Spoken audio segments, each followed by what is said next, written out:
पास तो सिर्फ लाठी है, हम तो लाठी चेंज करो, लाठी चलाना सिखाते हैं। लाठी को चेंज करो, बंदूक सिखाना चलो। बजरंग दल ने बंदूक सिखाना शुरू किया। मैं बजरंग दल के सबसे पहला पूरे देश में वर्क चलाने वाला आदमी हूँ। सन 87 में सबसे पहला वर्क किया मैंने गुजरात में। 7 बच्चों को लेके पढ़े किया 87 में। और उसके बाद जो ढांचा टूटा है वो ट्रेनिंग भी यहाँ पर हमने दी है। 40 नौजवानों को पूरे देश से बुलाया था जो बजरंग दल के संयोजक थे, और उनको ट्रेनिंग यहाँ हमने दी सरखेज में।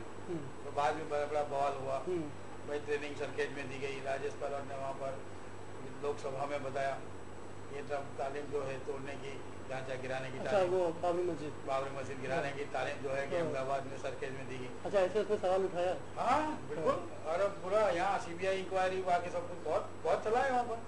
आपके ऊपर? हाँ, हमारा बाकी सब जो इंस्ट्रक्टर्स थे यहाँ पर उन सभी के ऊपर। अच्छा। हाँ, और आज भी वो ट्रेनिंग सेंटर बना हुआ है। तो आर्मी के अंदर ट्रेनिंग देते हैं। हमने वो ट्रेनिंग देना शुरुआत किया सबसे पहले। जुड़े और कराटे की training, rifle training, obstacles training जो आर्मी में दी जाती है। 30 फीट रोप चढ़ना, मंकी रोप करना, एक दीवार से दूसरी दीवार कैसे जाया जाता है, ये सारी ट्रेनिंग हमने 15 दिन की जो है यहाँ पर की। तो आज भी चल रही है, अभी पूरा हुआ है, अभी चल रही है, अभी भी चल रही है, पूरे देश में चल रही है।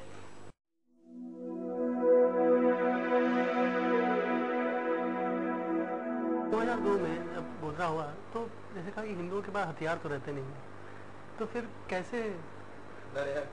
हाँ, हथियार से ही लड़े। तो कैसे हथियार कैसे आए? वो बातें नहीं, कुछ बताइए ना। मैं लिखूंगा नहीं, लिखेंगे नहीं लिखूंगा।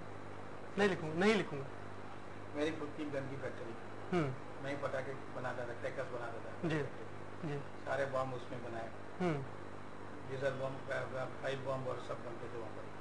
वहीं हम सप्लाई करते थे। पंजाब से 2 ट्रक भर के हमने तलवारें मंगवाई। यहीं पर एक गाँव में जो है कि दारिया और वो सब बनवाए सब, और सबको सामान दिया। उस समय एक ही था कि सामान चाहिए तो इनसे लो। वही कहा कि हथियार कहाँ से? इवन कट्टे भी इतने लाए हैं, MP से, UP से, सबसे कट्टे मंगवाए। यहाँ से मैंने डिस्ट्रीब्यूट किया। क्योंकि समय बहुत कम था। बार आपको मैं बता रहा हूँ, नहीं समझ रहा हूँ, आप समझ लीजिए। आज तक ये राज किसी को मालूम नहीं। मैं समझ रहा हूँ। मैंने कहा कि हिंदू पर हथियार तो रहता नहीं, घर में छुरी होती। हथियार दिए थे, वो लोग शौक लग गया था। हम यहाँ बनाते थे और टेस्टिंग करने जाते थे। तब हम पाइप के अंदर पूरा का पूरा जो है लॉन्चर बनाते थे। यहाँ फैक्ट्रिया में साइड में से लॉन्चर, और उसके ऊपर पाइप, 4 की पाइप लगाते थे, और हम पूरा होल बंद करके उसके अंदर छड़े लगाते थे तिलियों के, मिल के, और पीछे 555 का जो बॉम्ब आता था ना, उसकी वाट लगा देते थे, उसको जलाते और पाते थे, 9 इंच की दीवार तोड़ दी जाती थी। अच्छा हरीश भाई, आप कह रहे थे कि कानपुर से आपने मंगाया, कर्फ्यू लगा तो कैसे कानपुर से आ सकता है हथियार? कैसे नहीं आ सकते, सब कुछ आ सकता है। मैं सोच रहा था लेकिन कर्फ्यू मैं MP से मंगवाया, मैंने बिहार से मंगवाया, लेकिन कर्फ्यू में कैसे आ सकता आता है? और दूसरे स्टेट से आएगा तो वहाँ बॉर्डर होंगे। वही तो है ना, वही छिपा के लाते। तो और एक ट्रिप नहीं आई है मेरी, 10 ट्रिप की है। कानपुर में तो अपनी सरकार भी नहीं थी। MP में भी नहीं थी सरकार इस समय। MP में भी नहीं थी, UP में भी नहीं थी, आज बिहार में भी नहीं थी। बिहार में तो कभी नहीं रही, अभी आई है बस। तो कैसे आ सकता है? बस अब ये सब मत पूछिए, लेकिन आया जरूर। रोहित भाई को भी पूछ सकते हैं आपने क्या बंदोबस्त किया? आपने इतने हिंदू मर रहे थे तो क्या किया? प्रश्न करना है तो ऐसा करना है। तो सिर्फ उसके बाइट नहीं, वो बोलेंगे ना सब। मैं बताया ना, लॉन्चर बनाया हमने, स्टैंड्स वाले लॉन्चर बनाए, इतनी मोटी मोटी पाइप में, फैक्ट्रियों में।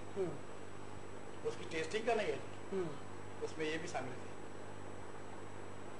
लॉन्चर मतलब रॉकेट लॉन्चर? हाँ, उसमें पूरा बारूद भर दिया, पूरा लोहे का उसका सब अंदर भर के बंद कर देने का।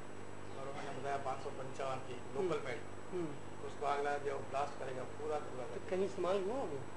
इस्तेमाल हुआ कहीं? अरे बॉर्डर पर तो इतना सारा कि इनको आश्चर्य होगा कि कैसे ये सब आया है।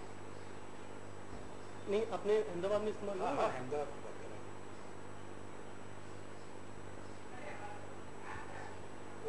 अभी बताइए।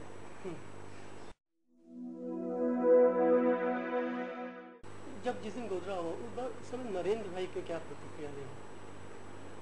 ये मैं नहीं बता सकता हूँ, क्योंकि लेकिन फेवरेबल थी, इतना कह सकता हूँ, क्योंकि ये हमारी आपस की उस समय की मिलाप थी।